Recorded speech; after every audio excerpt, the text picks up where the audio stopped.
지리 요소에 의한 해양 패권 도전 국가의 해양 전략 변화, 1차 대전 시 독일과 냉전기 소련의 사례를 중심으로. 1장 서론. 21세기 들어 본격화되고 있는 미국과 중국의 동아시아 지역 해양 패권 경쟁은 남중국해와 동중국해 해상에서 벌어지고 있다. 중국은 자국 해상교통로의 안정적 확보를 목표로 시사군도와 난사군도, 다오위다오 등의 영권을 강력히 주장하고 있고 대만과의 양안 문제를 부각시키고 있다.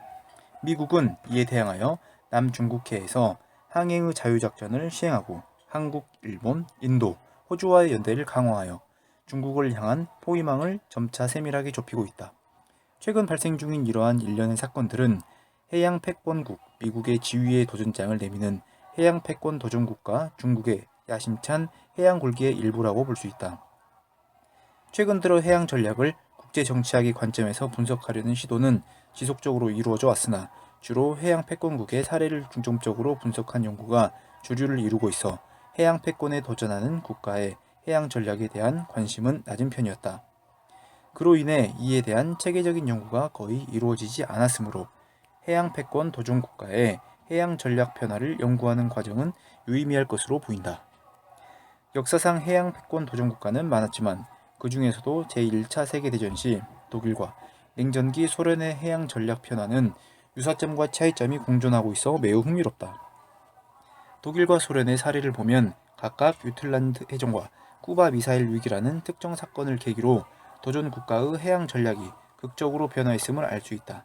특히 지정학적 조건 차이로 인해 양국의 해군력 건설 방향과 해양 전략 변화가 상반된 양상을 보이는 것은 첨단 기술 중심의 전력 건설에 매몰되어 기술 요소에만 집착하는 현대 해군에게도 의미하는 바가 매우 크다. 제1차 세계대전 당시 독일은 해양 전략 수립 시 지리 요소의 중요성을 간과한 대표적 사례이다. 독일은 1888년 빌헬름 2세 즉위 이후 급격하게 해군력을 성장시킨다. 당시 해양 패권국 영국과 대적할 만한 강력한 해군력 건설을 주창한 독일의 티르피츠 제독이 해군 장관에 임명된 이후 독일은 해군력 건설을 위한 해군법을 5차례에 걸쳐 개정하면서 영국과의 건함 경쟁을 본격화한다. 하지만 당시 세계 최강의 해군력을 보유한 영국 해군을 능가하는 해군력을 단기간 내에 건설하는 것은 매우 어려운 일이었으며 독일은 영국에 의해 쉽게 해상 봉쇄를 당할 수밖에 없는 최악의 지정학적 조건 하에 놓여 있었다. 결국 이러한 독일의 도전은 해전사상 마지막 전함간 함대 결전인 1916년 유틀란트 해전에서 좌절되었고 이 실패를 계기로 독일의 해양 전략은 잠수함을 활용한 통상 파괴전 중심으로 급격히 변화하였다. 반면 냉전기 당시 소련은 해양 전략 수립 시 지리 요소의 중요성을 인지하고 전략 수립에 적극 반영한 대표적 사례이다. 제2차 세계대전 종전 이후 해군력 건설에 소홀했던 소련은 1962년 쿠바 미사일 위기 당시 강력한 해군력을 보유한 해양 패권국 미국에게 완패했다. 당시 소련은 해양 패권국인 미국에 비해 매우 열세한 해군력을 보유하고 있었기 때문이다. 이러한 상황 속에서 국가 수뇌부의 전폭적인 지원 하에 1956년부터 1985년까지 소련 해군 총사령관으로 재직한 고르시코프는 소련 해군 전력 발전의 적기를 놓치지 않기 위해 쿠바 미사일 위기까지 수세적인 특성을 보였던 소련의 해양 전략을 공세적으로 전환시켰다. 특히 고르시코프는 미국이 소련에 대한 전면적 해상 봉쇄를 시행하기 어렵다는 점을 인지하고 이러한 지정학적 이점을 활용한 균형 함대 건설이란 기치 아래 잠수함 중심의 해군력 건설을 적극 추진했다. 이러한 고르시코프의 노력은 결국 1970에서 80년대에 이르러 빛을 발했으며 소련은 세계 제2위의 해군력을 보유한 해군 강국이 되었다. 본 연구에서는 이와 같이 상반되는 모습을 보이는 독일과 소련의 사례를 통해 지리 요소와 해양 전력의 관계를 규명해 보았다. 영국에 의해 해상 봉쇄가 용이한 지정학적 어려움을 가졌던 독일은 영독 건함 경쟁과 유틀란트 해전을 통해 이 어려움을 극복하지 못하고 결국 수세적인 해양 전략으로 전환하고 말았다.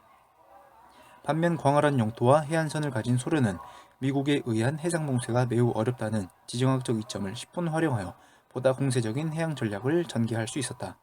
이와 같이 상반된 결과로 귀결된 해양 패권 도전 국가의 대표적인 두 가지 사례를 고찰해 봄으로써 21세기 미중 간 신해양 패권 경쟁의 미래에 대한 전망을 도출해 보고자 한다. 2장 이론적 검토 및 개념 고찰. 가. 해양 전략의 개념. 국가 전략의 세부 하위 분야 중 하나인 해양 전략은 평시 및 전시에 국가의 해양력을 운용하고 해양을 사용하는 술과 과학이라고 정의되며, 군사 전략의 세부 하위 분야 중 하나인 해군 전략은 국가 전략에 의하여 결정된 목표 또는 해양 전략의 목표를 달성하기 위하여 해군력을 운용하는 술과 과학이라고 정의된다. 해군력 이외의 정부, 민간, 산업계의 해양력까지 포괄하는 해양 전략은 광의의 개념이며, 반면에 해군 전략은 해군력에만 국한되는 협의의 개념이다. 독일과 소련의 해양 전략 사례 연구에서 해군력 변화 양상에 중점을 두고 연구를 진행할 것이므로, 이번 연구에서 해양 전략의 개념은 협의의 개념인 해군 전략의 개념에 준하여 적용할 것이다. 나. 해양 전략의 유형. 해양 전략의 유형은 국가 전략에 의하여 결정된 국가 목표 달성을 위해 해군력 운영 개념의 세 가지 범주, 해양 통제, 해양 우세, 해양 거부로 구분할 수 있다.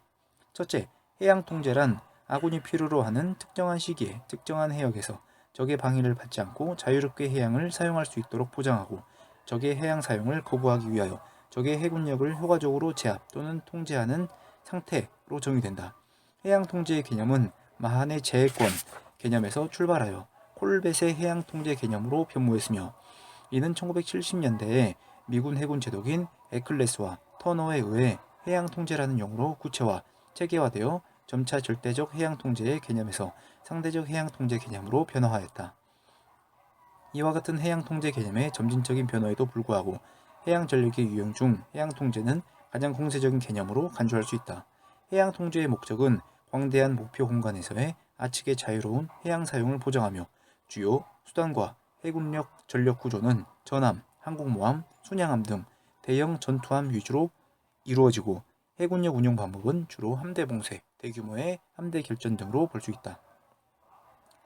둘째, 해양 우세란 해양을 이용함에 있어서 필요로 하는 일정한 기간에 일정한 해역에서 적보다 상대적 우세를 달성함으로써 적의 방해를 거부하고 아측이 원하는 대로 해양을 사용할 수 있도록 적 해군력을 제압하는 상태 또는 그러한 상태를 달성할 수 있는 힘의 우세 정도라고 정의된다. 해양 우세란 제해권의 개념에서 파생된 해양 통제에 비해서는 수세적이나 가장 수세적인 해양 거부에 비해서는 공세적이므로 중도적이며 복합적인 해양 전략이라고 볼 수 있다. 해양 우세의 목적은 협소한 목표 공간에서의 아측의 제한적 해양 사용을 보장하며, 해군력 운용 방법은 주로 적극적 현존 함대, 소규모의 함대 결전 등으로 볼 수 있다.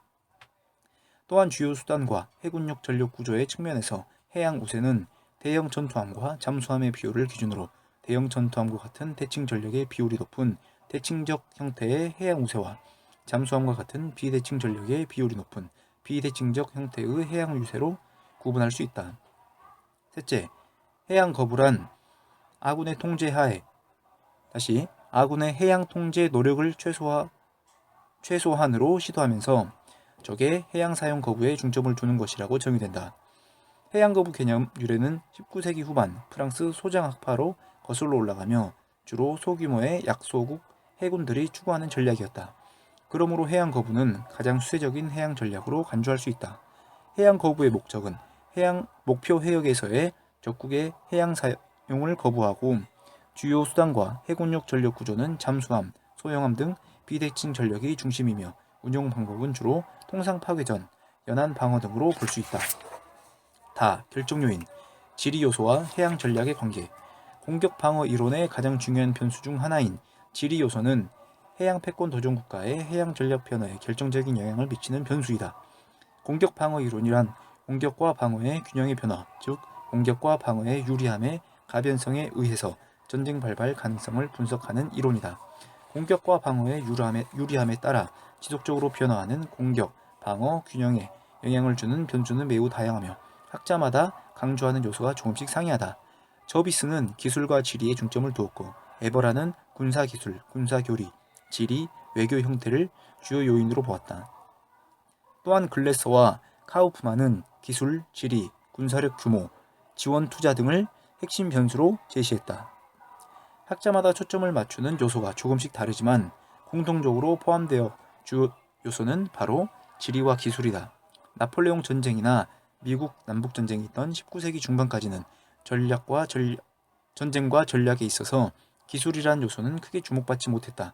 이때까지만 해도 전장에서 맞서는 상대국의 군대는 자국의 군대와 기술적으로 거의 동등한 수준의 무기를 보유하고 있었다. 하지만 19세기 후반부터 급격상된 첨단 기술의 발전으로 인해 전쟁과 전략에 있어서 기술은 가장 핵심적인 요소로 등장한다. 상대방 군대에 비해 절대적으로 우세한 기술로 무장한 군대는 반드시 승리할 것이라는 그릇된 환상이 전략가들과 군인들의 마음속에 자리잡기 시작한 것이다.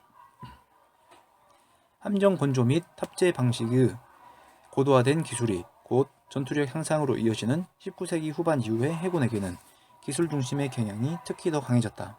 이스라엘의 헤브류 대전쟁사 교수인 클레벨트는 저서를 통해 역사 속의 수많은 해상 전투들은 거의 대부분 어떤 과학기술적 수단을 사용하였는가에 의해 결정되었다 라고 말하였고, 서울대 정치외교학 명예교수인 박상섭 역시 산업혁명 이후 인간이 창조한 군사 분야에서의 혁신적 변화는 해군과 관련해서 볼 때 지상군에 비해 훨씬 더 심대했다 라고 말하는 등 첨단 기술의 발전은 현대의 해군에게 있어 매우 중요하고 핵심적인 요소로 여겨졌다. 하지만 최첨단 기술의 발전의 속도가 기하급수적으로 증가하는 지금 이 순간에도 전 세계는 여전히 지정학의 지배하에 놓여있다. 미국 국방정책위원회 위원을 역임한 카플란은 지리나 지정학이 실효성 없는 낡은 학문이라는 비판을 정면으로 반박하며 여전히 세계는 지리와 지정학의 논리 속에서 운영되고 있다고 말하며, 특히 2010년대 들어 대두되고 있는 중국의 해양 팽창 역시 미중 간의 지정학적 계산법의 산물이라고 주장한다. 또한 영국 유력 언론 매체의 종군 기자 출신인 마샬 역시 항공기와 인터넷의 도래로 철옹성 같던 지리의 법칙이 깨지고 있는 것은 사실이지만, 그럼에도 여전히 각 지역별 지리적 특성이 형성된 역사를 살펴보는 것은 오늘날과 미래의 세계 구도를 이해하는 데 핵심적 요소라고 말하는 등 국제관계 속에서 여전히 지리가 중요한 핵심 요인임을 강조하고 있다. 이와 같은 지정학의 재부상은 한동안 제국주의자로 매도되었던 마한을 재평가하는 계기가 되었다. 마한은 1890년 발간한 해양력이 역사에 미친 영향을 통해 해양력을 영향을 주는 일반 조건 중 가장 중요한 요소는 지리적 위치라고 언급했다. 지리적 위치는 4차 산업혁명 시대를 지나고 있는 오늘날에도 여전히 매우 중요한 요소 중 하나이다. 시대를 뛰어넘는 지리의 중요성은 1차 세계대전 시 해양 패권국 영국과 도전국가 독일의 사례, 냉전기 해양 패권국 미국과 도전국가 소련의 사례를 통해 입증된다. 독일과 소련이란 주요 해양 패권 도전국가에 대한 사례 연구는 현재 진행 중인 21세기 미중 간 해양 패권 경쟁에도 큰 함의를 줄 것이다.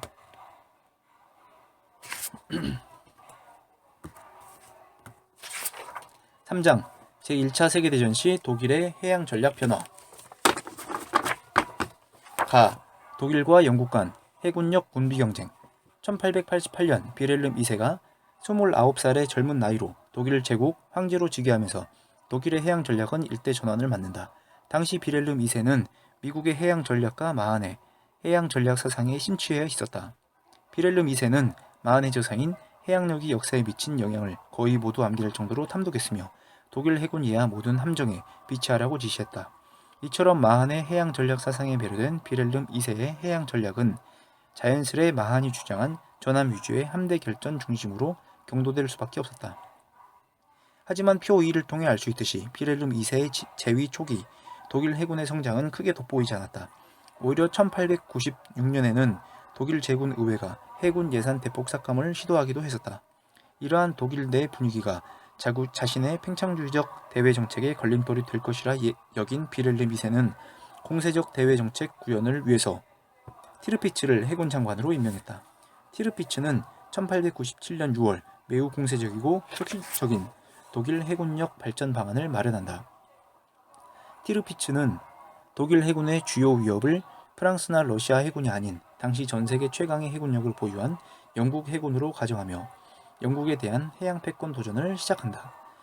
이뿐 아니라 티르피츠는 영국 해군에게 맞서기 위한 중소형 함정 중심의 해양 거부적 방안이 아닌 대형 전투함 중심의 대칭적이고 해양 우세적인 해군력 발전 방안을 고안하여 추진한다. 또 티르피츠는 1897년 12월 6일 해군 장관 취임 이후 최초의 독일 제국의회 연설에서 독일 해군의 문제는 독일의 생존을 위한 문제가 되었다고 말하며 영국의 해양 패권에 도전하기 위한 대칭적 해양 우세 전략을 간접적으로 표출한다. 비렐름 2세의 전폭적인 지지를 등에 업은 티르피츠는 해군 장관 취임 이듬해인 1898년 독일 역사상 최초로 해군법을 제정하며 도전적이고 공세적인 구상을 곧장 정책으로 실현한다. 최초 제정된 해군법의 주요 내용은 전함 19척을 포함한 대형 전투함 위주의 함대를 1904년까지 건조하는 것이었으며 이는 영국의 강력한 함대에 맞서겠다는 독일의 대칭적 해양 우세 전략의 시작을 알리는 효시가 되었다. 2년 후인 1900년에는 1899년 보호전쟁과 1900년 1월 아프리카 연안에서 독일 선박에 대한 영국 해군의 강제 수색 사건으로 인해 독일 내부의 반영국 감정이 고조되어 영국에 맞서기 위한 강력한 해군력 건설을 요구하는 국내 여론이 높아졌고 이에 부응하여 독일 해군법은 전함 전력 강화에 대한 내용이 추가되어 1차 개정되었다. 티르피츠는 1차 개정을 통해 기존의 전함 19척 체제에서 38척 체제로 전함 건조 목표를 상향 조정함으로써 더욱더 대칭적이고 공세적인 전략을 추구한다.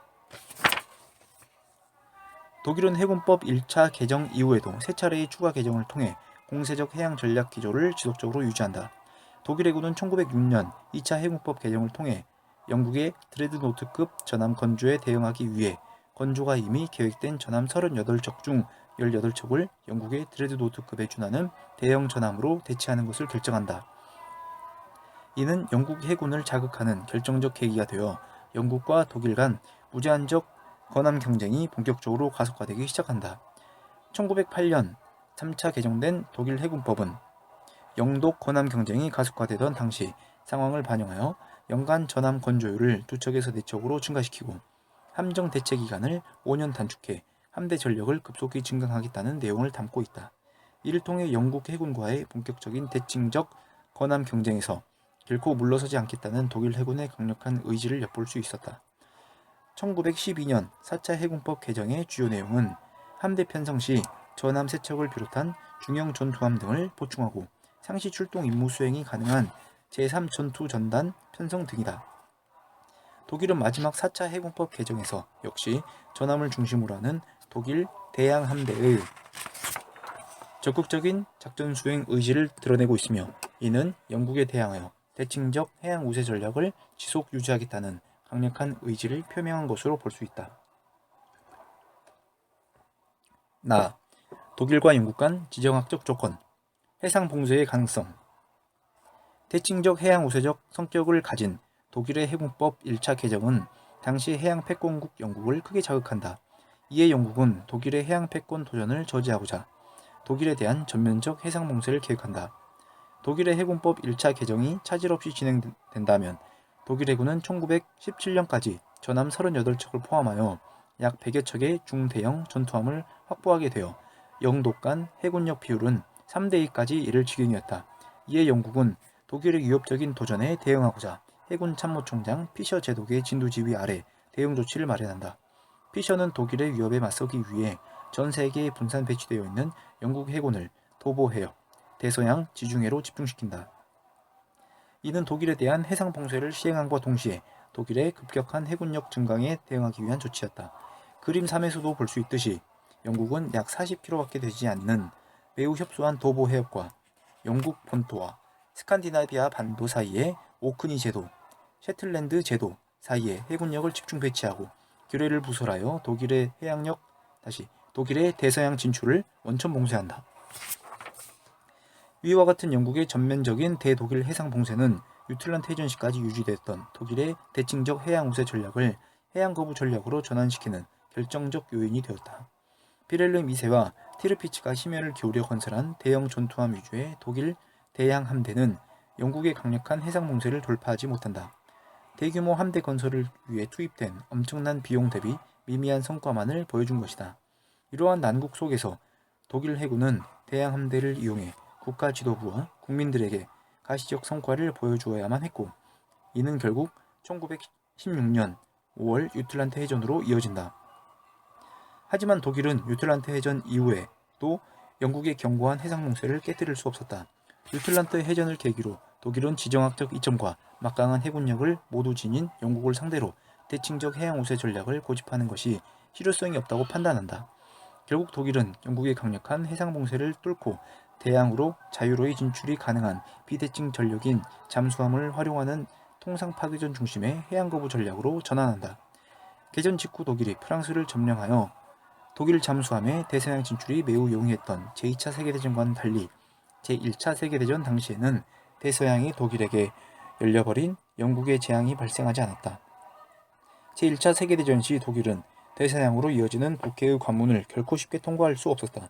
제1차 세계대전 당시 영국 해군 참모총장 피셔가 국왕 조지 5세에게 해군의 작전 상황을 보고하며 북쪽의 큰 항구 스카파플로우와 남쪽의 좁은 도보 해협을 생각하면 우리가 신의 선택을 받은 국민이란 데에는 의심의 여지가 없습니다. 라고 말한 것은 독일의 지정학적 고난을 잘 설명해준다. 지금까지 살펴본 내용을 종합적으로 고려해볼 때 영국의 견고한 해상 봉쇄를 돌파하는 데 부적합했던 독일의 대칭적 해양 우세 전략 실패의 결정적 요인은 독일과 영국 간의 지정학적 조건이었다고 말할 수 있다. 다 유틀란트 해전 이후 독일의 해양 전략 변화.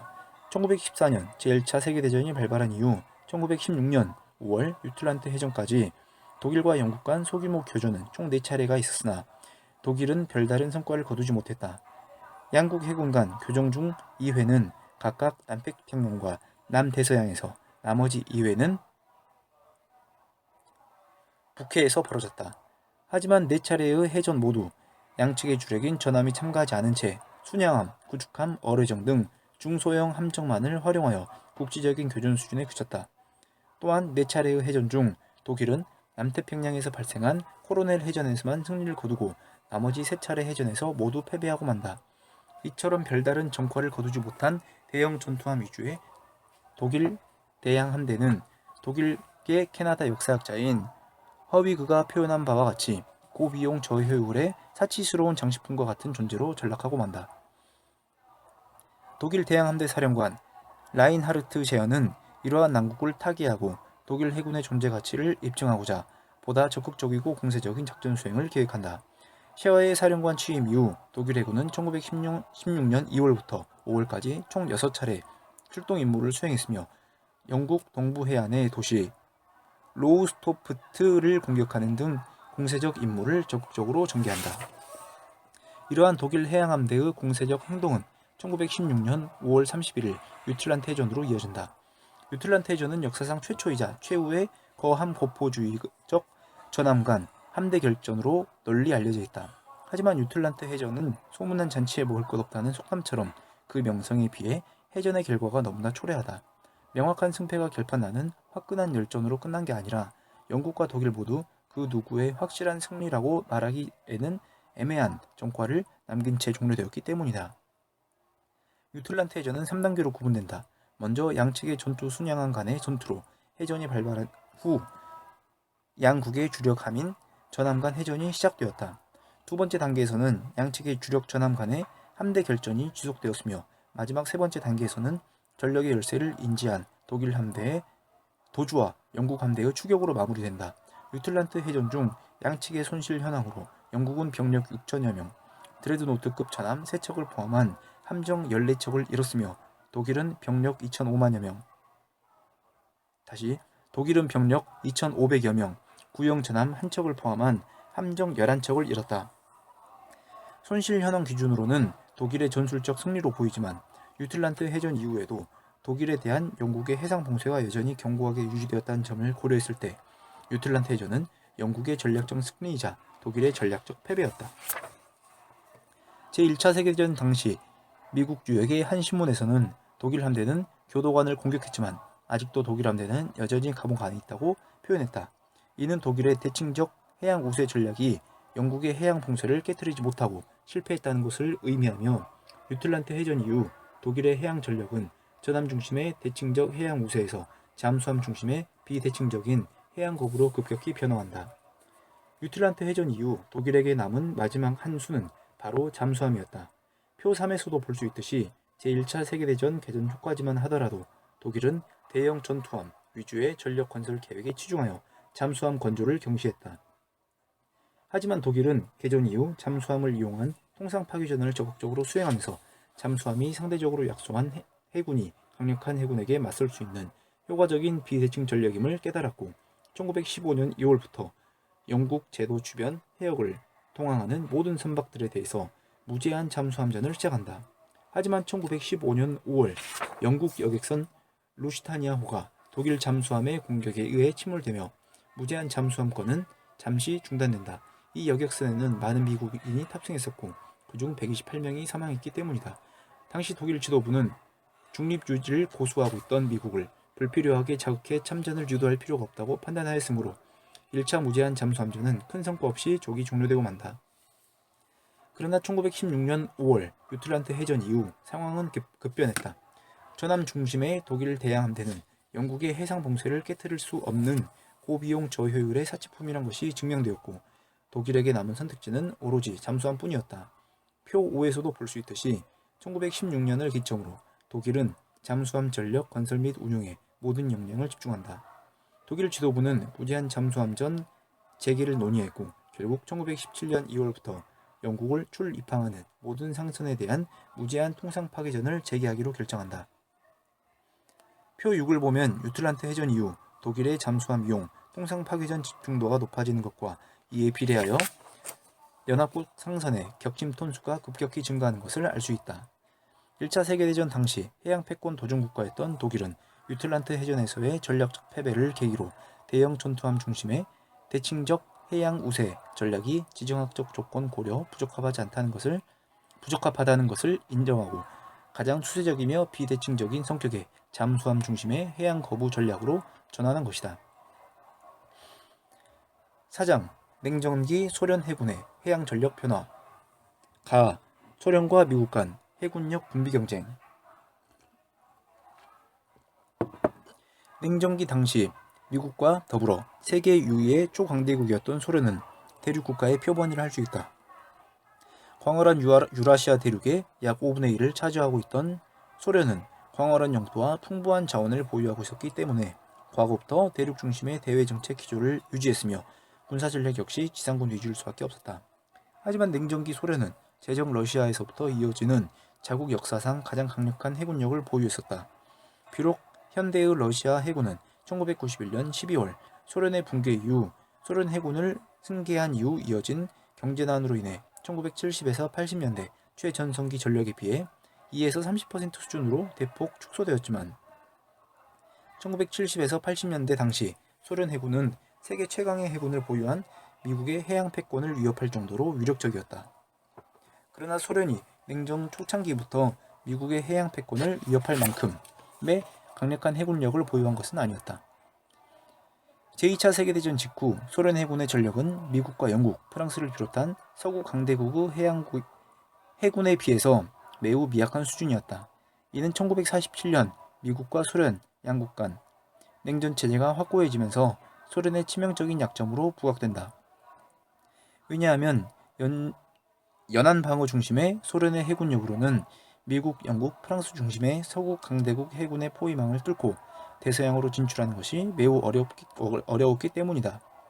당시 소련의 지도자 스탈린은 이러한 소련의 취약점을 보완하고자 1964년까지 대규모 함대를 건설한다는 해군력 발전 20년 계획 수립을 지시한다.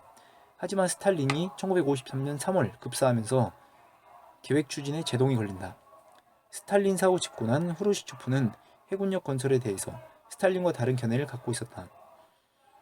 후르시초프는 핵탄두를 탑재한 대륙간 탄도미사일이 미국과의 군비 경쟁에 있어서 가장 중요한 요소라고 판단했다.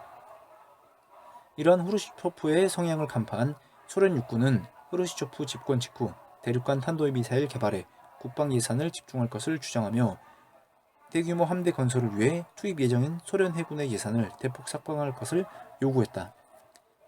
대양작전 수행이 가능한 해군력 건설의 중요성을 간과한 후르시초프는 소련 육군 총사령관 주코프의 의견을 수용해 1954년부터 해군 신규 함정 건조 중단을 지시했고 1956년에는 해군력 발전 20년 계획에 대한 예산 지원 역시 중단했다.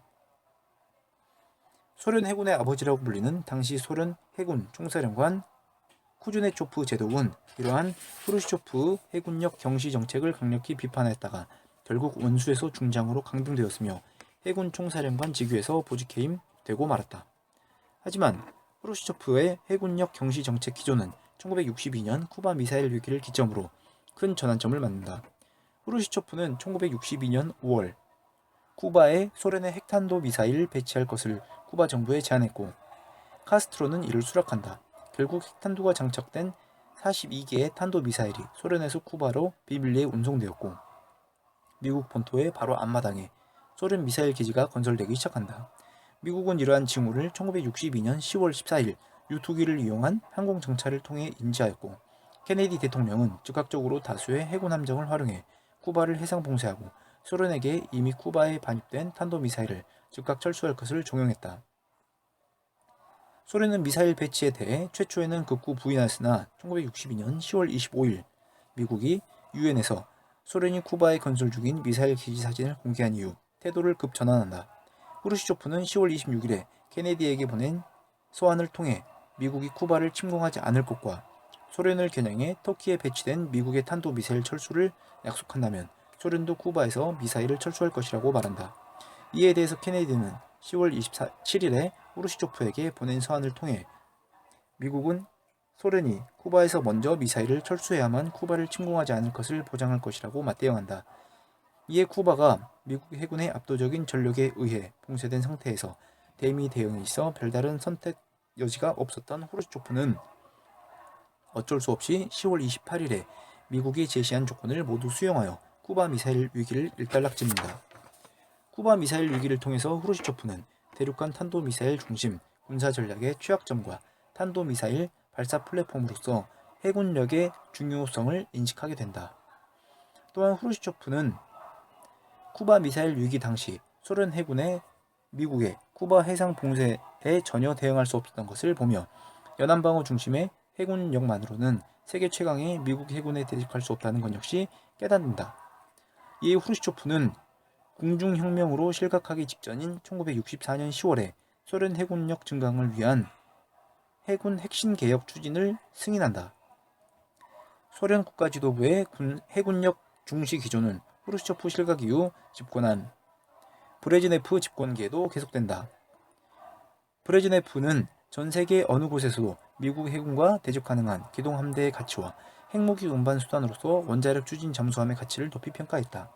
국가지도부의 이러한 전폭적인 지원과 기대 아래 1956년부터 1985년까지의 소련 해군 총사령관으로 재직한 고르시코프는 소련 해군이 기존의 미국 해군에 대해 취해오던 수동적이고 수혜적인 태세에서 탈피하여 보다 공세적인 비대칭적 해양 우세 전략을 구상하고 실현한다. 이와 같은 고르시코프의 해양 전략은 균형 함대에 대한 그의 발언을 통해서도 나타난다. 고르시코프는 핵무기를 이용한 전쟁뿐만 아니라 핵무기를 이용하지 않는 재래식 전쟁에서 이르기까지 다양한 임무를 수행할 수 있는 능력을 가진 수상과 공중 및 수중의 전력을 골고루 보유한 균형 함대를 건설해야 한다라고 주장했으며 또한 전 세계 어느 해역에서도 미국 해군과 대적할 만한 충분한 해군력을 건설해야 한다고 말했다. 소련과 미국 간 지정학적 조건, 해상 봉쇄의 어려움. 1962년 쿠바 미사일 위기 당시 소련은 대서양과 태평양의 준재로 인해 거리와 시간의 압제를 극복할 수 없었다. 후르시초프가 미국을 겨냥해 탄도미사일을 전진 배치한 쿠바는 지리적인 면에서는 미국이 소련을 겨냥해 터키에 탄도미사일을 배치함으로써 얻는 유사한 장점을 갖는 곳이었으나 미국 해군이 자유롭게 터키로 접근할 수 있었던 반면에 소련 해군은 미국 해군과는 달리 자유롭게 쿠바로 접근할 수 없었다. 1962년 당시 소련 해군은 대양작전 수행 능력이 매우 부족했으므로 대서양이라는 거대한 장애물을 극복할 수 없었다. 그림 4를 보면 유라시아 대륙에서 소련의 영토가 얼마나 광활한지 알 수 있다. 하지만 역설적으로 소련의 거대한 영토는 오히려 족쇄로 작용했다. 20세기 초 러일 전쟁 당시 러시아 해군 발틱 함대가 무리하게 함대를 운용하여 일본 해군에게 스시마 해전에서 참패한 것은 소련이 가진 광활한 영토에 의한 족쇄가 얼마나 치명적이며 무서운 위력을 갖는지를 여실히 보여준다. 그렇기 때문에 냉전기 소련 해군은 4개의 지역 함대, 북양, 발틱, 흑해, 태평양 중 미국에 의한 봉쇄가 용이한 발틱 함대나 흑해 함대에 핵심 전력을 배치하지 않고 북극해에 위치한 북양 함대와 오호츠크해에 위치한 태평양 함대에 핵심 전력을 집중 배치한다. 그림 4에서 제시된 8개의 소련 해군의 주요 해역별 핵심 요충지 중 덴마크 해협, 지브롤터 해협, 터키 해협, 수에즈 운하, 대한 해협은 미국 해군이나 나토 해군에 의해 봉쇄될 가능성이 매우 높았다. 그러므로 소련 해군은 넓고 광대한 해협의 특성으로 인해 상대적으로 봉쇄가 어려운 바렌츠 해협과 그린란드, 아이슬란드, 영국 간 해역을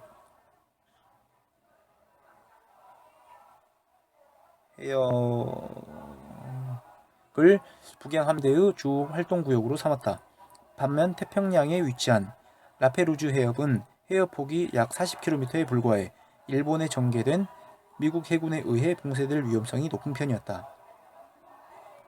하지만 소련은 이러한 미국의 위협에 대비하기 위해 1966년 이후 청색 방어지대 개념을 선포하여 소련 해군 태평양 함대 사령부가 위치한 오호츠크해 전역을 소련의 핵심 방어구역으로 설정한다.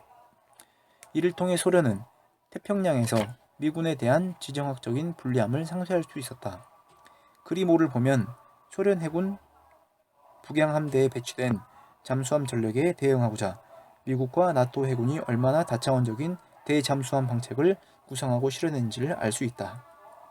예를 들면 그린란드, 아이슬란드, 영국 간 해역에 대잠수함 탐지 및 추적을 위한 잠수함 경비 구역을 설정하여 소련 잠수함을 집중 탐색했고 해안 기지에서 출격하는 대잠 초계기를 활용한 대잠수함 초계 활동을 적극 실시했다. 또한 수중 감시 체계를 해역 곳곳에 배치하여 소련 잠수함의 활동을 실시간으로 감시하고자 노력했다. 그림 5에 나타난 대잠수함 방책만 본다면 소련 잠수함이 미국과 나토 해군의 대잠수함 방책에 의해서 완전히 봉쇄되었을 것 같은 착각이 든다. 하지만 잠수함 특유의 은밀성으로 인해 그림 5와 같은 미국과 나토의 다층적인 대잠수함전 방책은 무용지물이 되는 경우가 많았다. 이처럼 냉전기 당시 북양 함대에 배치된 소련의 잠수함들은 특유의 은밀성으로 인해 지정학적 조건에 거의 제약을 받지 않고 부여된 전략 임무를 이상 없이 수행할 수 있었다. 제1차 세계대전 시 독일은 영국에 의한 대독 해상 봉쇄가 용이한 최악의 지정학적 조건으로 인해 대칭적 해양 우세 전략에서 해양 거부 전략으로 전환할 수밖에 없었다. 하지만 냉전기 소련은 미국에 비해서 상대적으로 불리한 지정학적 조건을 가졌음에도 불구하고 지정학적 조건에 거의 제약을 받지 않는 비대칭 전력을 주요 핵심 해역인 북양 함대와 태평양 함대에 집중 배치 및 운용함으로써 지정학의 감옥에서 벗어날 수 있었다. 냉전기 소련은 러일 전쟁에서의 참패와 제1차 세계대전 당시 독일의 몰락을 거울 삼아 지정학적 불리함을 상쇄할 수 있는 비대칭적 해양 우세 전략을 전개하여 냉전기 당시 미국의 해양 통제권을 충분히 위협할 수 있었다. 쿠바 미사일 위기 이후 소련의 해양 전략 변화. 소련 해군의 어머니 고르시코프는 쿠바 미사일 위기를 통해 미래의 소련 해군은 자국 연안 방어뿐만 아니라 전 세계 해역에서 미국 해군에 대항할 수 있는 다차원적인 임무를 수행할 수 있어야 한다고 생각했다. 그래서 그는 전시와 평시에 있어서 해군의 역할이라는 논문을 통해 소련 해군의 임무를 전시와 평시를 기준으로 세부적으로 구분한다.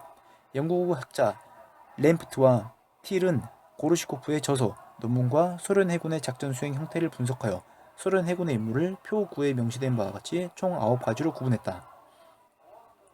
소련 해군의 9가지 임무 중 고르시코프가 가장 중요하다고 생각한 것은 전략적 공격과 전쟁 억제 임무였다. 그는 후르시초프의 집권기 당시 소련 해군의 순환기를 겪으면서 핵무기 만능론과 해군력 무용론을 무력화할 수 있는 논리 마련에 고심했다. 고르시코프는 소련 해군이 핵무기의 시대에도 큰 유용성이 있다는 것을 입증하기 위해 소련 해군은 전략적 공격과 전쟁 억제의 핵심적인 수단임을 강조한다. 그는 미국과 소련 간의 강도 높은 핵무기 군비 경쟁이 고조되는 국제 정세 속에서 핵탄도미사일 탑재 원자력 추진 잠수함이 소련의 국가 안보에 있어 핵심적인 역할을 할 것이라고 보았다. 왜냐하면 이 잠수함은 원자력 추진 잠수함 특유의 은밀성과 기동성을 활용하여 상대방의 제1격에도 생존하여 제2격 임무를 성공적으로 수행할 수 있는 능력을 갖고 있기 때문이다. 또한 이러한 잠수함의 생존성과 제2격 능력을 통해 상대방의 우발적인 제1격을 효과적으로 억제할 수 있으므로 평시 전쟁 억제에도 크게 기여할 수 있었다.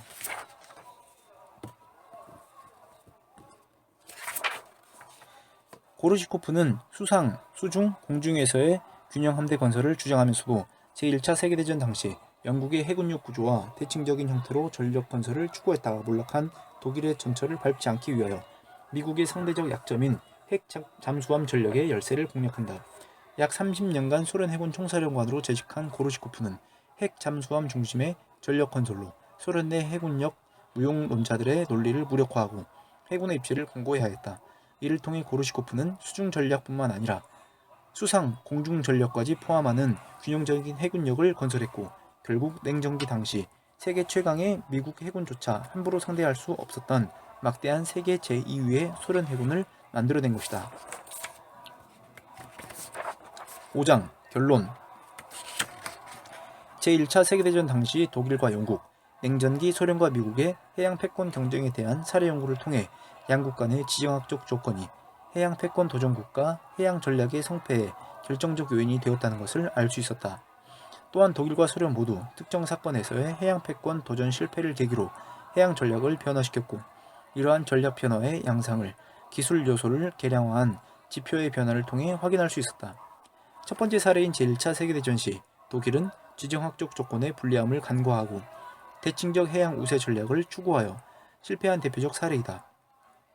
독일 사례 연구에서는 1916년 유틀란트 해전을 기점으로 독일의 해양 전략이 어떻게 변화했는지를 중점적으로 살펴보았다. 독일은 제1차 세계대전 직전 영독 건함 경쟁에서부터 유틀란트 해전까지 해양 패권국인 영국에 필적하는 해군력 보유를 목표로 대형 전투함 중심의 대칭적 해양 우세 전략을 추구했다.